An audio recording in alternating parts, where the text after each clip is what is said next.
নমস্কার, আমি আজকে বানাচ্ছি সবার চেনা সবজি ডাঁটা, পটল আর আলুর তরকারি।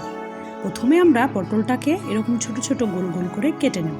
তারপর ডাঁটা আর আলুটাকেও কেটে নেব। তারপরে আমরা এগুলো ধুয়ে সোজা চলে যাব মশলা তৈরি করতে। মশলাতে আমরা নিয়ে নেব গোটা জিরে, গোটা ধনে, তারপরে নেব আদা, কিছুটা রসুন এবং এগুলোকে আমরা ভালোভাবে বেটে নেব। বেটে তুলে নিয়ে রেখে দিলাম।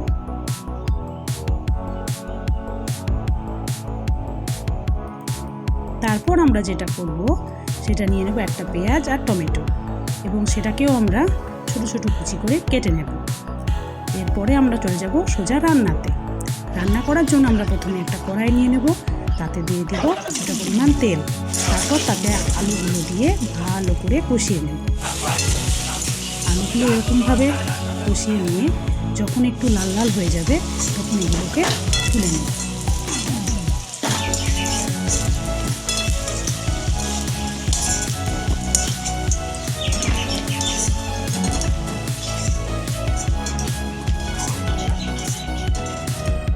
আলুটা কষিয়ে তুলে নেওয়া হয়ে গেলে ওই তেলেই আমরা দিয়ে দেবো আগে থেকে কেটে রাখা পটলগুলো। পটলটা একটু নেড়ে চেড়ে তার মধ্যেই দিয়ে দেবো ডাঁটাগুলো। এবার এই দুটো পটল এবং ডাঁটাকে ভালোভাবে তেলের মধ্যে আবার কষিয়ে নেব। সামান্য একটু ভেজে তাতে দিয়ে দেবো হলুদ গুঁড়ো, পরিমাণ মতো লবণ। আবার এটাকে ভালো করে নাড়াচাড়া করে একটু সামান্য লাল লাল হওয়া অবধি ভেজে নেব। ভাজা হয়ে গেলে এটাকেও আমরা তুলে রেখে দেব। তারপরে আমরা কড়াইতে আবার তেল দিয়ে তাতে ফোড়ন দিয়ে দেবো গোটা শুকনো লঙ্কা আর 5 ফোড়ন। গোটা শুকনো লঙ্কাটা একটু 5 ফোড়নটা একটু ভেজে নিয়ে তাতে দিয়ে দেবো কুচনো পেঁয়াজ। পেঁয়াজটাকে লাল লাল করে ভেজে তাতে দিয়ে দেবো টমেটো কুচি।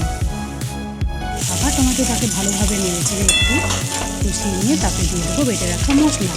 মশলাটাকে ভালোভাবে একটু নাড়াচাড়া করে নিয়ে তাতে দিয়ে দেবো হলুদ গুঁড়ো, পরিমাণ মতো লবণ আর দিয়ে দেবো সামান্য পরিমাণে চিনি।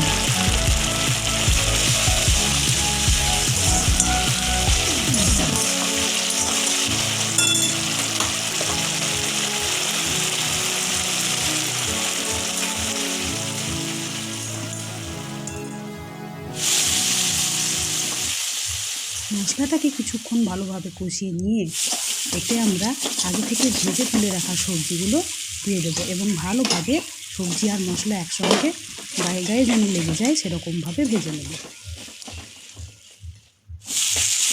এর মাঝখানে আমি একটা পাত্রে জল গরম করে নেব।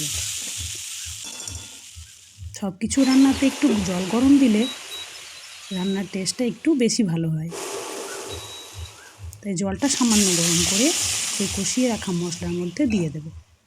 তারপর এটাকে কিছুক্ষণ ফোটার জন্যে ছেড়ে দেব।